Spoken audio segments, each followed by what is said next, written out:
ఈరోజు నువ్వు కృంగిపోతుండొచ్చు, కుమిలిపోతుండొచ్చు, ఏడ్చుకుంటుండొచ్చు.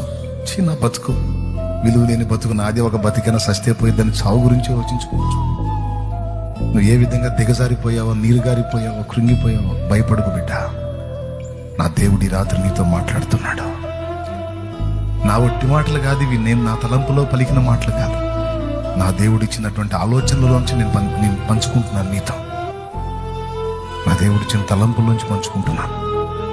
నేను ఎలాంటి వేదనలో ఇక్కడికి వచ్చావు, ఎంత కృంగిపోయి వచ్చావు ఇక్కడికి, ఎంత ఏడ్చుకుంటా వచ్చావు, ఎంత దిగులు పడుతూ ఉన్నావు, ఎన్ని మాటలు పడున్నావు ఇప్పటికేనా. కానీ సరైన పని చేసావు, సరైన నిర్ణయం తీసుకున్నావు. మోషే దేవుని దగ్గరకు వచ్చావు నువ్వు, యోసేపు దేవుని దగ్గరకు వచ్చావు నువ్వు, యాకోబు దేవుని దగ్గరకు వచ్చావు నువ్వు, సరైనోడి దగ్గరికి వచ్చావు నువ్వు. ఆయన కార్యాన్ని తప్పకుండా నువ్వు అనుభవించబోతున్నావు. అనేవాడిని అనని, నవ్వేవాడిని నవ్వని, ఎగతాళి చేసేవాడిని చేయని, పర్లా. అవన్నీ ఉంటేనే రేపు నీకు సాక్ష్యాలు. అవన్నీ లేకపోతే సాక్ష్యం ఏం చెబుతావు రేపు? అదే. Download ShareChat.